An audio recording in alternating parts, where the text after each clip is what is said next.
Saudara-saudara, di hidup ini tidak hanya hari-hari muncul yang Tuhan jadikan bagi kita, tapi juga Tuhan menjadikan hari-hari yang malang dalam kehidupan kita.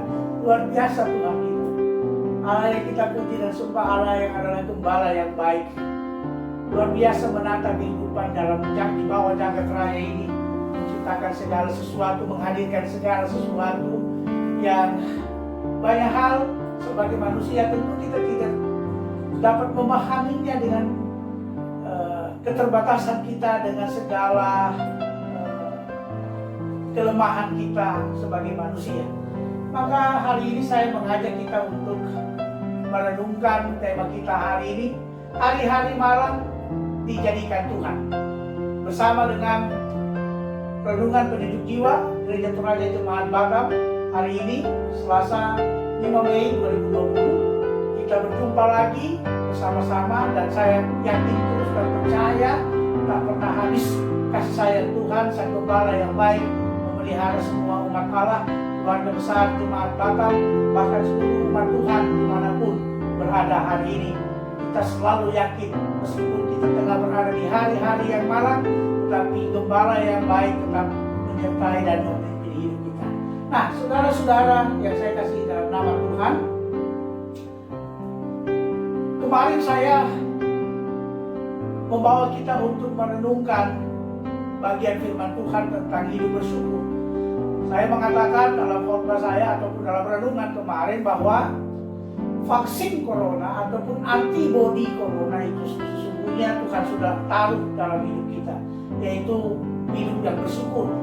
Mengucap syukur adalah sebuah antibodi vaksin corona yang ada di dalam hidup kita, yang akan membuat kita tetap exciting, membuat kita tetap semakin bergairah, tetap penuh dengan syukur di tengah-tengah situasi ini.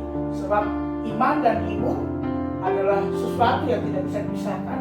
Hati yang gembira adalah obat, saudara-saudara. Dan hari ini saya pun mengajak kita semua kembali menelusuri bagian firman Tuhan lainnya, dan dalam perenungan bersama Gereja Toraja di pekan ini kita ada dalam sebuah tema besar, Gembala dan penjaga jiwa kita. Dan kita sudah tahu bersama bahwa sesungguhnya Gembala agung kita adalah Yesus Kristus, dan kita adalah domba-domba Allah. Pertanyaannya adalah, apakah selamanya hidup kita sebagai domba-domba Allah akan terus makan rumput hijau seperti yang dilukiskan oleh pemazmur dalam Mazmur 23? Fakta hidup kita tidak mengatakan hal seperti itu, bahwa kadang-kala kita harus menemukan rumput yang kering. Kadang-kala kita harus menemui hal-hal yang menyakitkan dan menyulitkan dalam kehidupan ini. Dan itu yang kita sebut dengan hari-hari yang malang. Pertanyaan kita adalah, bagaimana kita merenungkan maksud Allah, kehendak Allah, isi hati Allah di tengah-tengah situasi ataupun di tengah-tengah hari-hari yang malang ini dalam kehidupan kita. Mari saya mengajak kita semua membaca satu bagian firman Tuhan dan beberapa bagian firman Tuhan tentunya lainnya sebentar. Saya mengajak kita untuk melihat dan merenungkan tema kita hari ini, hari-hari malam dijadikan Tuhan, dari kitab Pengkhotbah pasal 7. Kitab Pengkhotbah pasal 7 ayatnya yang ke-13 sampai ayatnya yang ke-14. Kitab Pengkhotbah pasal 7 ayat yang ke-13 sampai ayat ke-14. Firman Tuhan berkata demikian, perhatikanlah pekerjaan Allah.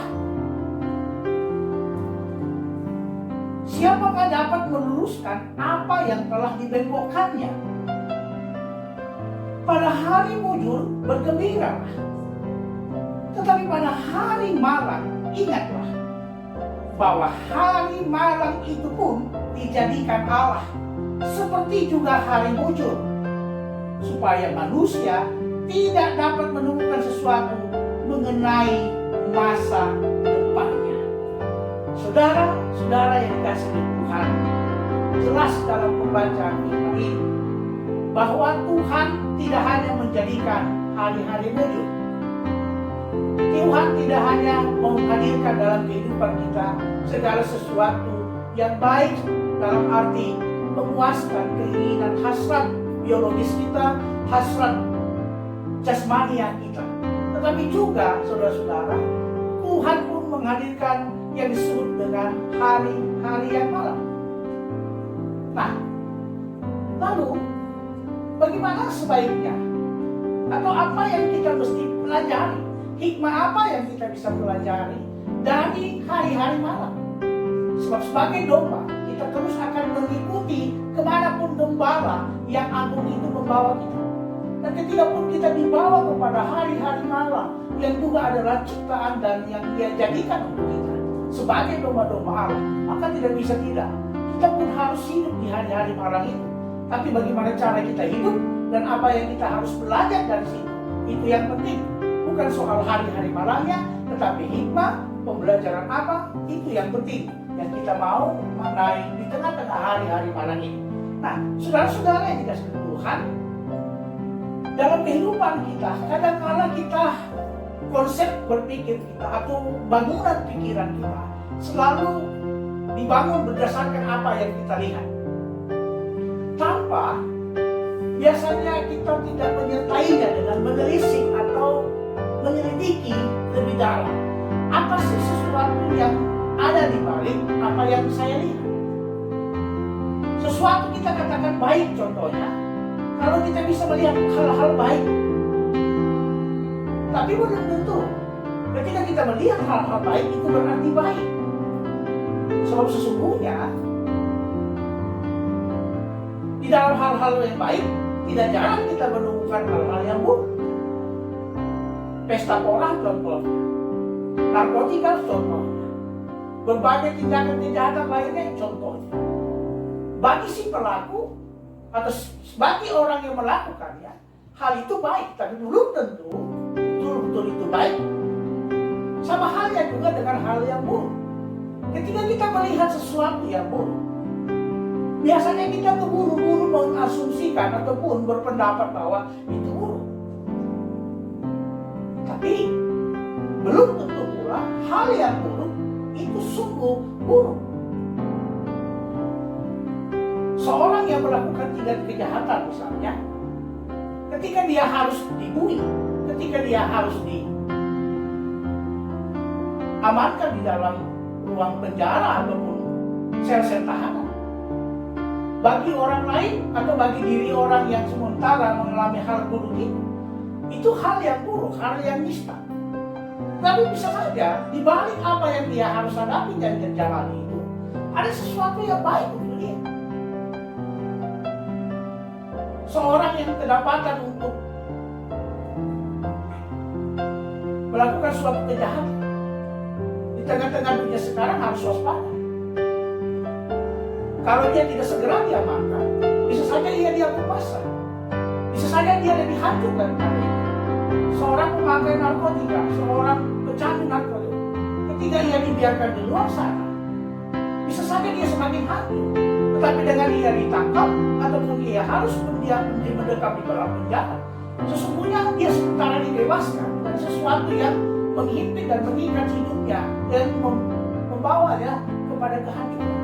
Jadi hidup di dalam bui juga menjadi bisa dipahami sesuatu yang positif sebagai tindakan untuk menyelamatkan diri orang itu.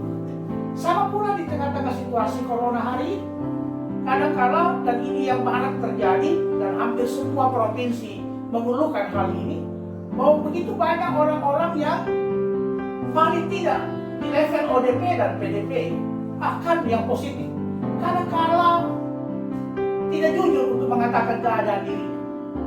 Mereka mungkin ketakutan dan mungkin saja mereka berdasarkan pengalaman orang-orang yang mengalami panasnya ruang isolasi, kadang-kala mereka menyembunyikan bahwa apa yang ada pada diri mereka, status pada diri mereka, sehingga kadang-kala mereka bersembunyi. Padahal ketika mereka menuruti apa yang diminta oleh pemerintah, dia harus menjalani misalnya kehidupan isolasi, baik di rumah ataupun di rumah sakit. Sesungguhnya itu bermanfaat, paling tidak bermanfaat bagi keluarganya. Dengan tidak berada di tengah-tengah keluarga dalam posisi dan status sebagai seorang PDP atau seorang yang positif corona, tentu itu akan menyelamatkan begitu banyak orang. Sekali lagi, minimal rumah tangga, minimal orang dalam rumah. Dan itu makna positif dari suatu tindakan isolasi yang harus terjadi. Walaupun sekali lagi kesannya buruk, tetapi belum tentu itu buruk benar. Nah, saudara-saudara yang saya kasih dari Tuhan, demikian pun kita sekarang ini berada sekali lagi di tengah-tengah hari-hari malam. Hari-hari malam adalah hari-hari yang dijadikan Tuhan. Itu kata pengkhotbah dalam pembacaan kita. Demikian pun hari-hari jujur, demikian pun hari-hari malam diciptakan Tuhan, dijadikan Tuhan. Pertanyaannya adalah, untuk bisa memahami apa maksud Tuhan menciptakan hari-hari malam dalam kehidupan kita, bagaimana caranya? Sebab bagi kita manusia, yang malam, yang buruk itu pasti kesannya gak benar, gak baik. Oleh karena itu saudara-saudara, untuk bisa mengerti maksud Tuhan menciptakan hari-hari malam, menjadikannya menjadi bagian hidup kita hari-hari ini, maka kita mesti melihat semua ini dalam perspektif cara pandang Tuhan. Maksud Allah, kita tidak bisa memandang hari-hari malam yang notabene adalah sesuatu yang dijadikan Tuhan itu dari perspektif kita atau dari cara pandang duniawi kita. So, pasti bagi kita hal ini buruk. Tidak ada yang malam atau tidak ada hari-hari yang malam itu menyenangkan. Tidak ada hal-hal yang baik dari hari-hari yang malam. Tetapi itu kalau kita menggunakan cara pandang kita. Tetapi bagaimana baiknya? Bagaimana tepatnya kita menghadapi hari-hari malam? Hari-hari malam ketika ia adalah dijadikan Tuhan, maka tidak ada pilihan lain. Kita mesti memandang hari-hari malam itu dari cara Allah memandang dan maksud Allah menjadikan hari-hari malam itu dalam kehidupan kita, sehingga kita dapat berpikir dengan benar, bersikap dengan benar, dan melakukan sesuatu yang benar di tengah-tengah hari yang malam. Nah, saudara-saudara yang dikasihi Tuhan, lalu apa yang dimaksudkan Tuhan dari tengah-tengah hari-hari yang malam ini? Lewat pembacaan ini dan ada beberapa bagian Alkitab yang saya akan kutip untuk kita ajak, untuk kita renungkan bersama pula menopang tema kita hari ini. Apa yang dimaksudkan Tuhan dengan menjadikan hari-hari malam? Satu,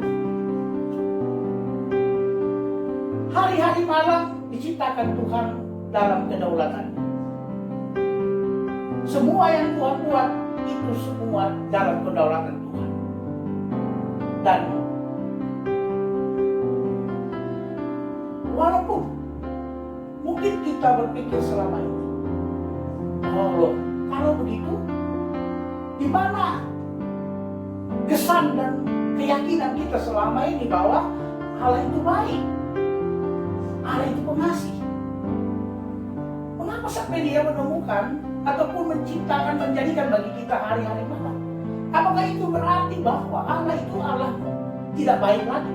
Apakah dengan begitu Allah mengurangi kebaikannya bagi manusia, bagi kita semua, dengan menghadirkan hari-hari malam dalam hidup?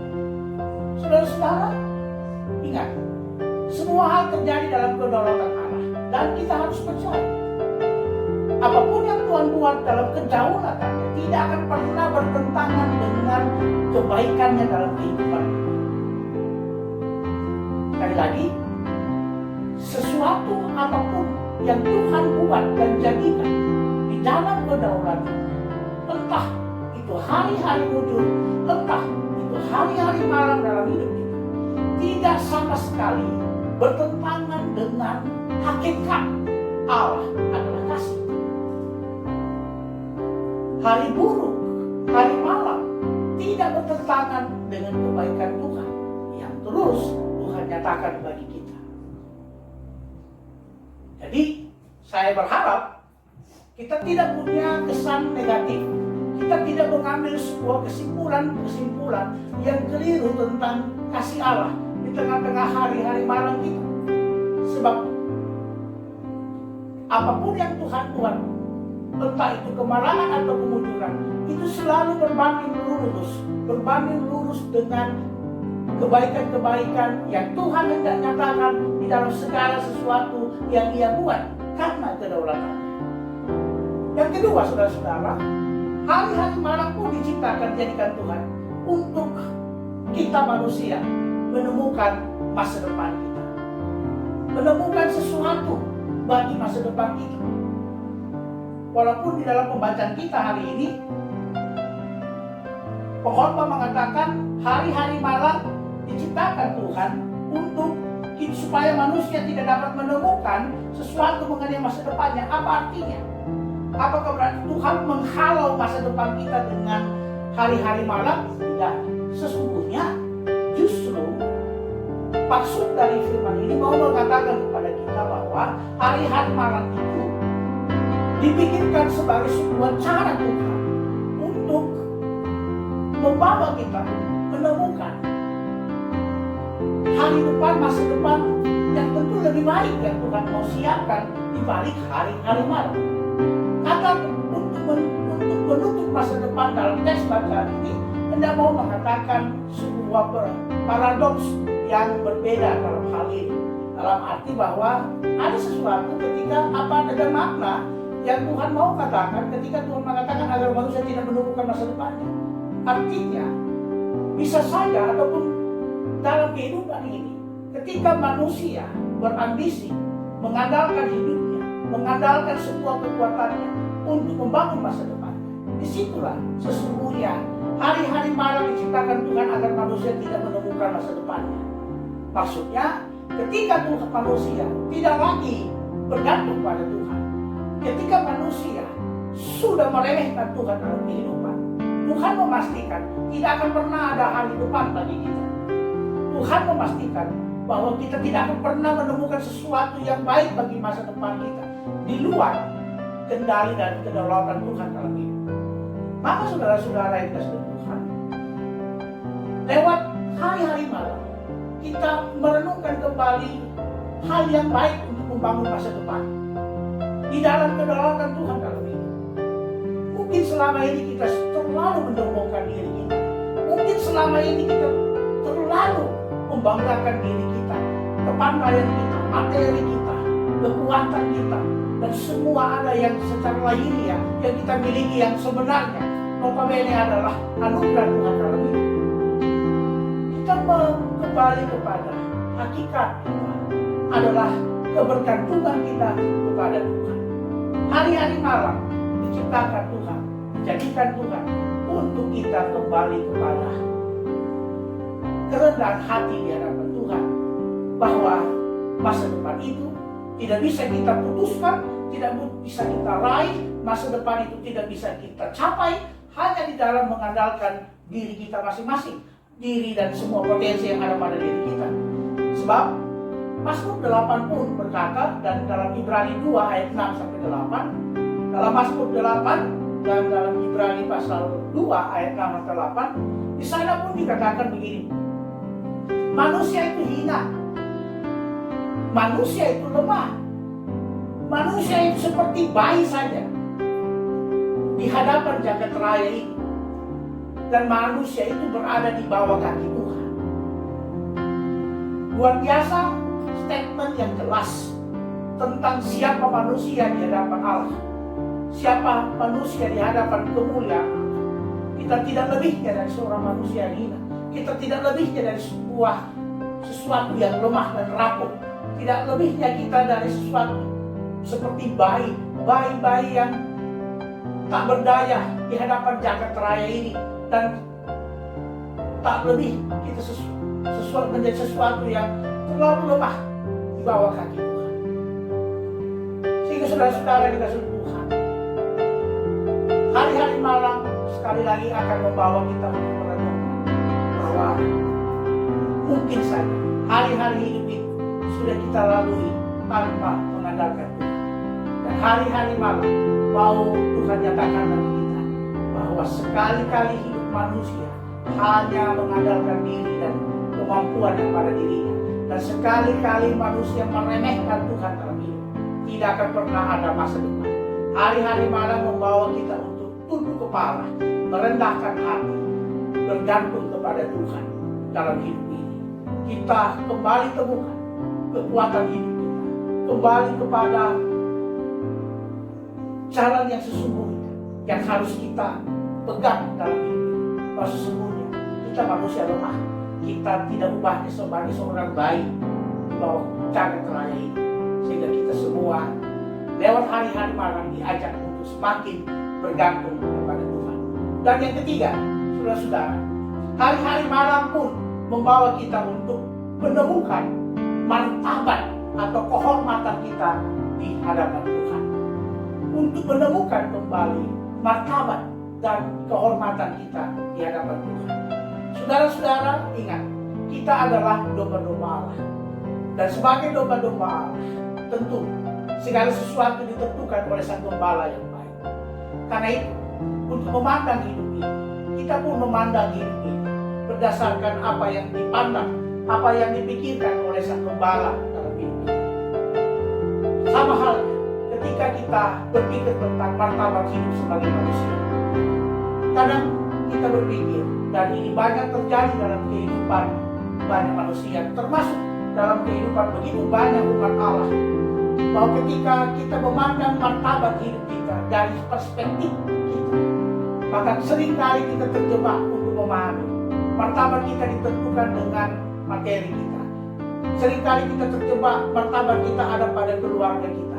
Seringkali kita terjebak martabat kita terletak pada begitu kehadiran benda-benda ataupun hal-hal lain yang secara duniawi mungkin punya nilai tinggi secara rupiah ataupun dolar ataupun apapun nilai yang kita pakai untuk mengukurnya. Mungkin kita pandang itu semua berharga. Kadang kita menilai dan menempatkan ukuran martabat kita sebagai manusia di hadapan Allah, sebagai domba Allah dengan hal-hal yang seperti ini. Kita menempatkan diri dengan sebuah cara pandang tentang martabat hidup dalam pandangan kita. Padahal itu sebuah cara memandang dan menempatkan kemartabatan kita dengan sebuah cara yang keliru. Kalau kita mempunyai Allah, maka kita pun harus mengukur, menimbang dan mengambil kesimpulan. Martabat kita bukan ditentukan oleh diri kita, selera hidup kita, kemauan hidup kita, gengsi hidup kita. Martabat umat Allah itu ditentukan dari sudut pandang Allah. Lalu pertanyaannya adalah, apa martabat dalam sudut pandang Allah? Apa martabat kita sesungguhnya? Kejadian 1 ayat 20. Firman Tuhan berkata, kita diciptakan menurut gambar dan rupa Allah. Itu martabat kita sesungguhnya. Martabat yang Tuhan anugerahkan kepada kita. Hidup sebagai gambar dan rupa Allah. Hidup menjadi cermin kemuliaan Allah di tengah-tengah hidup. Siapapun kita, mau miskin, mau kaya, mau orang sederhana, kelas menengah, orang atas, ingat, kita punya martabat yang sama yang Tuhan lekatkan dalam hidup kita ini sebagai gambar Allah. Itu kemuliaan Allah. Walaupun faktanya kadang-kala martabat dan ini yang terjadi, sehingga mengapa Allah di dalam Yesus Kristus harus turun ke dalam dunia menyelamatkan kita, menebus dosa manusia. Karena sesungguhnya kita salah memahami, menghayati dan memegang makna martabat dalam hidup, sehingga kita seringkali jatuh dalam dosa. Kadang-kala kita mengukur martabat dari kepuasan hasrat dan nafsu duniawi kita, sehingga kadang-kala, dan itu fakta yang terjadi, kadang-kala kita jatuh dalam dosa. Kita pun tega melakukan apa yang dipandang Allah buruk, kita melakukannya demi dan atas nama martabat. Kadang-kala kita harus melukai orang, kita harus menyingkirkan orang, atau kita harus melakukan sesuatu yang tidak benar, menyakiti Tuhan dan sesama atas nama martabat. Sesungguhnya perilaku itu bertentangan dengan martabat yang sesungguhnya yang Tuhan sudah lekatkan pada diri kita, yaitu hidup sebagai gambar Allah. Maka di dalam Yesus Kristus kita bersyukur bahwa dalam kematian dan kebangkitan Kristus, martabat kita yang rusak oleh karena dosa itu dipulihkan dan kita dikembalikan kepada citra yang semula. Kita dikembalikan kepada track yang semula, bahwa kita sesungguhnya adalah gambar rupa Allah, dan sebagai gambar rupa Allah, martabat kita adalah kita hidup menjadi gambar rupa Allah. Kita hidup mencerminkan dan memuliakan Allah. dengan segala kebaikan-kebaikan hidup yang kita bisa lakukan, baik kebaikan yang kecil maupun kebaikan yang besar.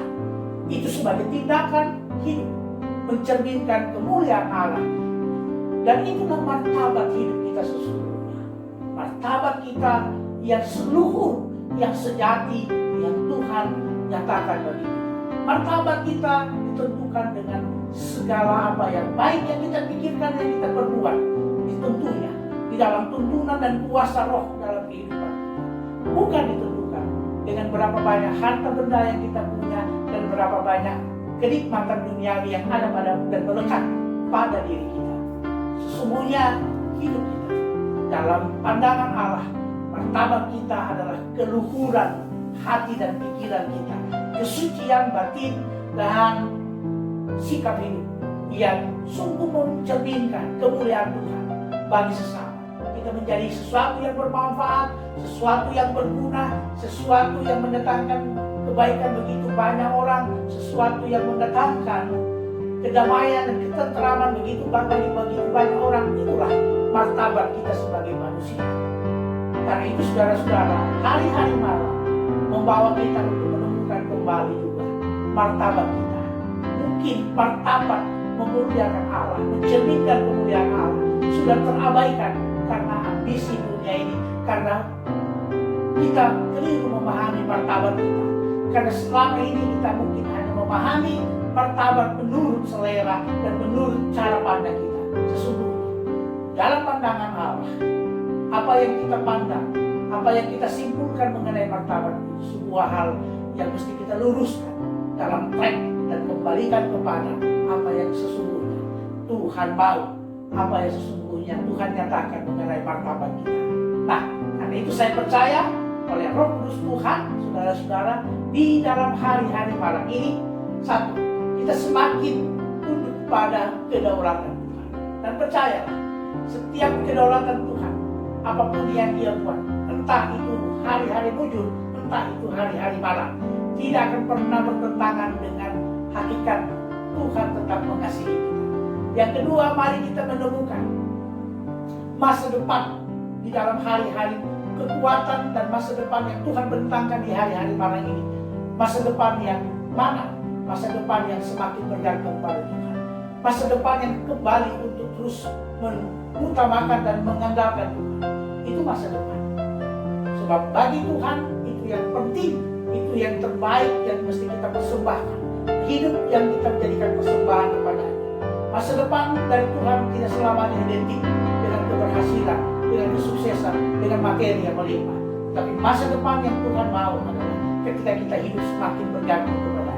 Dan ketiga, mari kita menemukan hikmah pelajaran dari tengah-tengah hari-hari malam ini, yaitu kita kembali dituntun Tuhan untuk menemukan kembali kesejatian martabat kita sebagai manusia Allah, sebagai domba-domba Allah.